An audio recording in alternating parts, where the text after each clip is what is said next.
तो तैयार हो तुम लोग? देखो दो चीज होती है, एक तो होता है प्रिपरेशन और एक होता है परफॉर्मेंस। तो प्रिपरेशन तो हो गई तुम लोगों की, नहीं हुई? आवाज ही नहीं निकल रही तुम्हारी। प्रिपरेशन हो गई, अब टाइम का है परफॉर्मेंस का।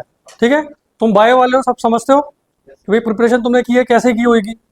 ठीक है, तो कुछ टिप्स हैं जो आपको ध्यान रखना है। एक तो कोई भी नई चीज पढ़ने के चक्कर में नहीं पढ़ना है, कोई भी चीज नहीं हो वो नहीं पढ़ना है, वो आप रिकवर नहीं कर पाओगे, रिकॉल नहीं कर पाओगे एग्जाम हॉल में। क्योंकि आप जो भी चीज पढ़ रहे हो ना, वो ऐसा नहीं है जैसे कंप्यूटर होता है ना, कंप्यूटर कंप्यूटर है, मोबाइल है, इसकी मेमोरी अलग तरह की है। इसमें आपने एक बार कोई चीज टाइप कर दी तो वो टाइप हो जाएगी, एक जगह पर स्टोर होगी। आपने दोबारा वही सेंटेंस लिख दिया, दोबारा वही टाइप कर दिया, तो वो दूसरी बार स्टोर हो जाएगा। ठीक है, और पढ़ाई में क्या होता है, आपने एक बार कोई चीज पढ़ ली तो वो स्टोर हो गई आपकी, जो भी बायोलॉजी है, जो भी न्यूरॉन सिस्टम है, उसमें नए परम्यूटेशन कॉम्बिनेशन बनते होंगे और कहीं आपकी कोई चीज जो है दिमाग में स्टोर हो गई। लेकिन वो एक बार पढ़ने से आपको जरूरत पड़ेगी तब वापस नहीं आएगी, कंप्यूटर में आ जाएगी। आपने व्हाट्सएप पे कोई मैसेज टाइप कर रखा है, आप उसको सर्च करोगे तो वो मैसेज आपको तुरंत व्हाट्सएप पर क्लिक हो जाएगा कि भाई ये मैंने उस डे को लिखा था। पर ब्रेन में ऐसा नहीं होता है, क्योंकि ब्रेन की मेमोरी का टाइप डिफरेंट है। उसमें आपके न्यूरॉन्स के जो भी परमुटेशन कॉम्बिनेशन बनते हैं, आपने कोई भी फॉर्मूला पढ़ा तो वो दिमाग में उस वाले न्यूरल सिस्टम में ऐड हो गया है। पर वो एक ही बार हुआ है, वो काम नहीं आता है। जो चीज आपने रिपीटेडली पढ़ रखी है, कई बार पढ़ लिया कोई चीज को, 100 बार पढ़ लिया आपने, अब उस चीज को रिकवर करना इजी है क्या नहीं है? अरे कुछ क्वेश्चन ऐसे होते हैं ना जिनमें आपको आंसर देने में रिएक्शन टाइम 0 है। एक सिंपल क्वेश्चन वाला, कितनी हड्डियां होती हैं, तो ये आपको इंजीनियर भी बता देगा 206 होती हैं, है कि नहीं? अरे हाँ या ना? तो ऐसा क्यों होता है? क्योंकि आपकी मेमोरी में वो चीज जो है कई कई बार चल चुकी है। मतलब अब आपके ब्रेन में कोई भी एक कॉन्सेप्ट है जिसको आपने 150 बार रिवाइज कर लिया, उस तरह के 150 क्वेश्चन कर लिए, तो वो कॉन्सेप्ट जो है एक ही जगह पर स्टोर है और अच्छी तरह से स्टोर है। यस और नो? एक ही जगह पर स्टोर है। ऐसे नहीं है मोबाइल में कॉपी बनती चली जाती है, आप एक ही मैसेज को 10 बार लिखोगे 10 कॉपी होगी, लेकिन हम जो चीज पढ़ते हैं उसकी 10 कॉपी नहीं बनती है, वो एक ही कॉपी क्या हो रही है, स्ट्रॉन्ग होती जा रही है। मतलब उसको रिकवर करना आपको इजी है। जैसे चलो एक सिंपल क्वेश्चन पूछते हैं, फोर्स का फॉर्मूला होता है F is equals to M A. अरे हाँ या ना? नहीं होता है। फोर्स का फॉर्मूला होता है DP by D T, time rate of change of linear momentum. हाँ या ना? तो पहले भी आ गया तुमने। अच्छा क्या अंतर है इसका, बोलो क्या रीजन है इसका कि 90% टाइम्स अगर आपसे पूछें कि फोर्स का formula F is equals to M A, तो आप लोग सब यस करोगे उसको, यस और no? F is equals to DP by D T आपको सेकंड थॉट में आएगा, पहली बार में नहीं आएगा। क्या कारण है? कारण यह है कि जब आप भी किसी टॉपिक को पढ़ते हो, न्यूटन लॉ को, तो आपको F is equals to M A के तो क्वेश्चन मिलते हैं 300-250, और वो वाटर फ्लो हो रहा है और उसके क्वेश्चन मिलते हैं कम।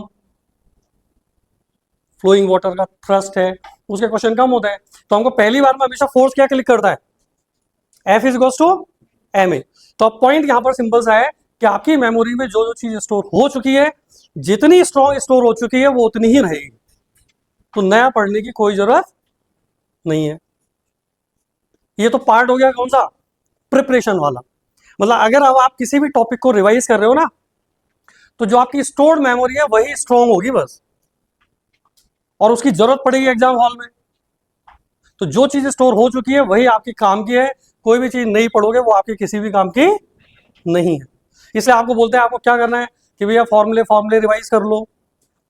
फिजिक्स में बोलते हैं कि भाई जो थ्योरेटिकल है उनको रिवाइज कर लो, ऑप्टिकल इंस्ट्रूमेंट के फॉर्मूले पढ़ लो, प्रैक्टिकल फिजिक्स में कुछ चीज रह गई है तो उसको पढ़ लो, मैग्नेटिक मटेरियल प्रॉपर्टीज पढ़ लो। मतलब जहां जहां पर थ्योरेटिकल है, जिसकी आपने एप्लीकेशंस कम किए हैं, जिसके आपने एप्लीकेशन क्वेश्चंस कम किए हैं, उनको बोलते हैं कि रिवाइज करके जाना है थ्योरेटिकल वाले। मैथमेटिक्स के लिए नहीं बोलते कि आप मैथमेटिकल क्वेश्चन करने लग जाओ, अभी उसका टाइम नहीं है। अभी आपको सिर्फ क्या करने होते हैं, फॉर्मूले रिवाइज करने हैं, नई कोई चीज नहीं पढ़नी है। ठीक है, ये सब तो आपका प्रिपरेशन का पार्ट है, जो आपको साल भर आपके टीचर्स ने सिखाया भी होगा कि भैया कैसे परफॉर्म, कैसे अपने को प्रिपरेशन करना है। टाइम टाइम पे बताता है ना टीचर कि भाई ऐसे करना है, इस तरह से रिवाइज कर लो, जो क्वेश्चन आपको डिफिकल्ट लगे वो रिवाइज कर लो। लेकिन ये सब पार्ट अब खत्म हो चुका है, ये तो पार्ट हो गया आपका प्रिपरेशन का। मतलब जिसके जितने स्ट्रॉन्ग न्यूरल सिस्टम में मेमोरी घुस चुकी है, वो घुस चुकी है, अब नई बनाने की जरूरत नहीं है। मेरी बात समझो, आवाज ही नहीं निकल रही है। ठीक है, अब बात आती है परफॉर्मेंस की। तो परफॉर्मेंस का टाइम तो तुमको पता ही है, 2 से 5 का टाइम है, 3 तारीख को है ना? 3 तारीख के लिए तुम लोग सब रेडी हो? शक्ल उतरी हुई है एक दो की। देखो कुछ नहीं, घबराना नहीं। सेलेक्ट वही होगा जो उन क्वेश्चंस को करेक्ट कर देगा जिसको बाकी के 20-25 हजार बच्चे सही कर रहे हैं। सही है? कौन सेलेक्ट होगा? कॉमन क्वेश्चन है ना, मान लो 500 क्वेश्चन ऐसे हैं जिनको हर डॉक्टर ने सही कर रखा है, 500 नंबर लाइक। किसी ने एक्स्ट्रा 30 क्वेश्चन अलग वाले नंबर क्वेश्चनों से निकाले हैं, किसी ने 50 निकाले हैं, किसी ने 100 निकाले हैं। मतलब एक तो मिनिमम एक वो हो गया, थ्रेश होल्ड हो गया कि भैया ये वाले क्वेश्चन तो पूरे हिंदुस्तान में डॉक्टर बने या नहीं बने 1 लाख बच्चों ने सही कर रखे। ऐसे होंगे ना 1 लाख बच्चे जो एक मिनिमम क्वेश्चन काउंट पर करेक्ट होंगे। तो पहली बात तो वो वाले क्वेश्चन आपको नहीं छोड़ने हैं। ठीक है, जैसे पिछले साल क्या हुआ पेपर में, सब गड़बड़ हो गया ना, पेपर देख के हालत खराब हो गई, टीचर से भी सॉल्व नहीं हुआ। टीचर स्टाइल मारते थे, मेरे नोट से बाहर कोई नहीं आएगा, और नोट्स में से कुछ आया ही नहीं, जो आया वो भी सॉल्व नहीं हुआ डर के मारे। शाम को 5:30 बजे लाइव सॉल्यूशन आएंगे, क्वेश्चन सॉल्व भी नहीं हो रहे, नेट चला गया, चैनल बंद हो गया, ब्लॉक हो गया। हाँ, तो भाई कैसा पेपर आएगा ये हमको नहीं पता होता है, पर एक चीज तय है कि 1 लाख बच्चे ऐसे हैं जो एक सर्टेन नंबर के क्वेश्चंस करेक्ट करेंगे, जिनको अपन बोलते हैं कि वो सिंपल क्वेश्चन है, या वो है जो भाई डायरेक्ट स्टैंडर्ड रिजल्ट बेस्ड है। वो वाले क्वेश्चन हमारे गलत नहीं होने चाहिए। पेपर चाहे आईआईटी एडवांस का आ जाए, उसमें भी ऐसे क्वेश्चन होते हैं जिनको करेक्ट तुम लोग कर सकते हो। कब? जब दिमाग क्या होगा? ठंडा। दिमाग को क्या रखना है आपको?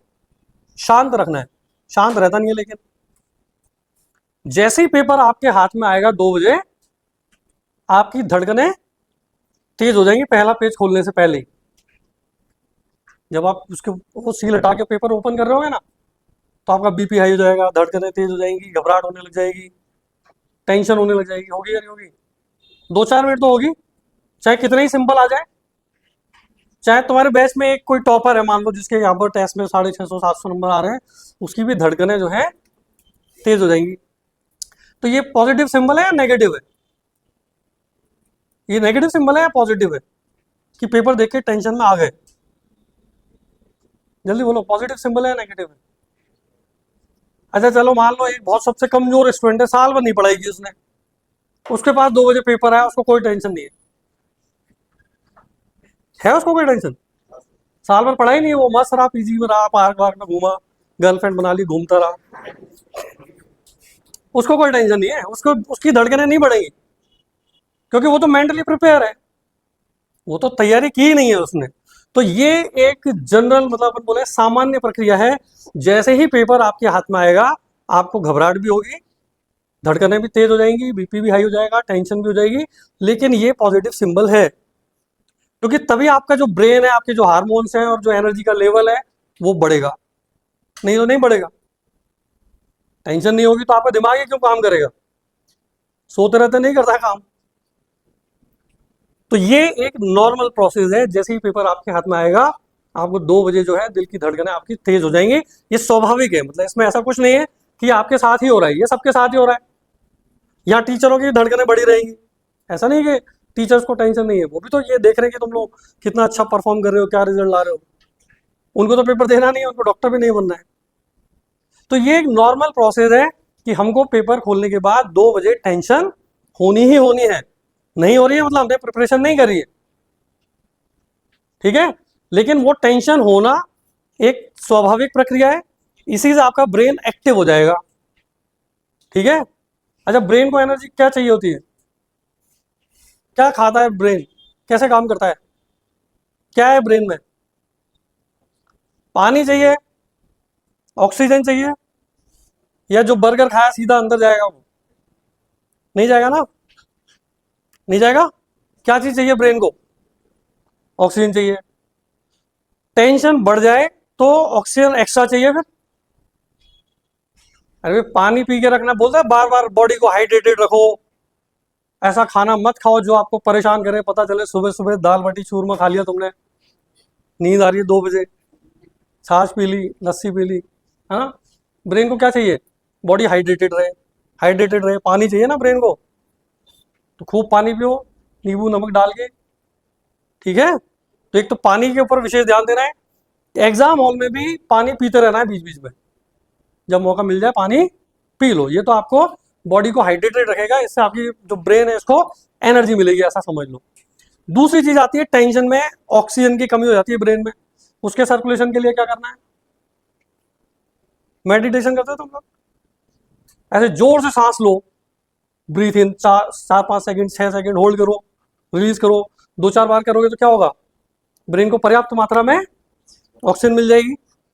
और ये मिलते ही आपको क्या होगा, आपको जो टेंशन का लेवल हाई हो रहा था वो थोड़ा सा कंट्रोल में आएगा, है ना।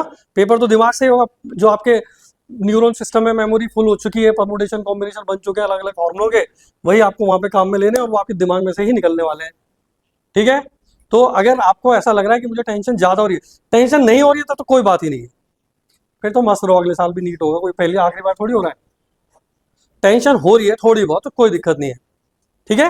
टेंशन अगर आपको ज्यादा हो रही है तो आप बॉडी को तो हाइड्रेटेड रखना ही रखना है, आप सांस को रोकिए, ब्रीथ इन कीजिए, गहरी सांसें लीजिए, ठीक है। इससे आपको क्या थोड़ा सा बॉडी रिलैक्स हो जाएगी, ठीक। फिर पेपर अटेम्प्ट करना है। पेपर अगर मान लो गलती से ऐसा आ गया जो आपको लग रहा है कि ये तो एक्सट्रीम लेवल का डिफिकल्ट पेपर है, अब हम डिफिकल्ट किसको बोलते हैं, हम डिफिकल्ट उसको बोलते हैं जो आउट ऑफ ट्रेंड होता है, ये जैसी प्रिपरेशन हमने नहीं की होती, है ना। अब ये तो तुम लोग एक्सपीरियंस हो, नीट का पेपर देने जा रहे हो, तो ज्यादातर लोग ये जानते हैं कि जितने भी कोचिंग इंस्टीट्यूट हैं उसमें कंटेंट लगभग ऑलमोस्ट सेम सा ही रहता है, 70-80% सेम क्वेश्चन मिलेंगे, कुछ डिफरेंट वैल्यू चेंज करके मिलेंगे, कुछ हो सकता है एक्सट्रीम डिफिकल्ट भी हो, है ना। होता है सभी कोचिंग में एक जैसा ही मटेरियल है लगभग लगभग, टीचर के कंटेंट में थोड़ा डिफरेंट हो सकता है ना।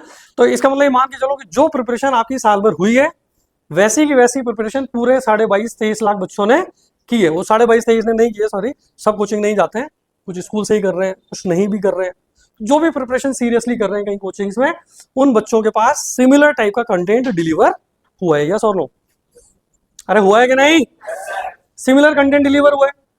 इसका मतलब ये हो गया कि सेलेक्ट कौन होगा जो अब वहां पर ज्यादा अच्छा परफॉर्म करेगा 3 घंटे में, 3 घंटे में आपको अच्छा परफॉर्म करना है। पेपर देखते ही आपको ये समझ में आ जाना चाहिए कि ये भैया वो पेपर है जिसके नीट की तैयारी करते हैं वो वाला है या नहीं है, ठीक। हर बार एक्सट्रीम डिफिकल्ट आए जरूरी नहीं है, तो पहली बार पिछली बार आ गया, वैसे मैं तो 25 साल 26 साल से पढ़ा रहा हूँ, हर साल ही एक दो क्वेश्चन तो डिफिकल्ट आते ही थे। ये कोविड के बाद जरूर हुआ था कि क्वेश्चन का लेवल बिल्कुल ही गिर गया था, लेकिन पहले भी अगर आप पुराने पेपर उठा के देखोगे तो हर साल 1-2 क्वेश्चन डिफिकल्ट है। डिफिकल्ट हम हमेशा उसको बोलते हैं जो हमारे ट्रेंड में नहीं होता है, जैसी प्रिपरेशन हम नहीं कर रहे होते कोचिंग में, जैसे पेपर हम टेस्ट पेपर आपके लेते हैं, जैसे मॉड्यूल्स आपको देते हैं, उस तरह के क्वेश्चन नहीं है तो हम बोलेंगे डिफिकल्ट है। अदरवाइज ये पेपर अगर एडवांस वालों को दे दो तो बोलेंगे इस बार तो बड़ा सिंपल पेपर आया जो पिछली बार नीट का था। अगर उस पेपर में भी अगर आप रिलैक्स रहते तो 35-36 क्वेश्चन वही थे जो जैसी आपको प्रिपरेशन करवाई जाती है। लेकिन क्या होता है, अब टेंशन का लेवल इतना हाई हो गया, पेपर लग रहा है डिफिकल्ट है, हमसे तो बन ही नहीं रहा है क्वेश्चन, क्योंकि एक कोड तो ऐसा था जिसमें शुरू के 5-7 क्वेश्चन में से एक भी नहीं बना, लगा ही नहीं ये नीट का पेपर है या मंगल ग्रह वाले नीट का है ना। तो ऐसा हो जाता है, तो उसमें आपको क्या करना है, पेशेंस के साथ। अगर टेंशन में रहोगे ना, बहुत ज्यादा एक्सट्रीम टेंशन में रहोगे तो आपका ब्रेन काम नहीं करेगा, ब्लॉक हो जाएगा। वो जो एनर्जी लेवल हाई होता है ना, जब हम थोड़ा टेंशन में होते हैं तो हमारा एनर्जी लेवल अच्छा होता है, थोड़ी टेंशन होती है तो एनर्जी लेवल अच्छा रहता है, हाई रहता है। और वही टेंशन बढ़ जाती है तो वो फिर एक अलग ही स्टेट में चला जाता है ब्रेन। वो ऐसा होता है ना, शॉक हो गया, ब्लॉक हो गया, दिमाग ही काम नहीं कर रहे हैं, पता ही नहीं चल रहा है हम यहाँ बैठे हैं, हॉल में बैठे हैं, कहाँ बैठे हैं। वो सिचुएशन आती है जब आपकी टेंशन एक्सट्रीम लेवल पर चली जाती है, ठीक है। तो वहां पर अब क्योंकि पिछले साल तो पहली बार हुआ था, पता नहीं था कि ऐसा भी दुर्घटना हो सकती है नीट के पेपर में, है ना। तो अभी क्या करना है, अभी आप लोग प्रिपेयर हो, पता है आपको कि भाई क्वेश्चन डिफिकल्ट भी आ सकते हैं।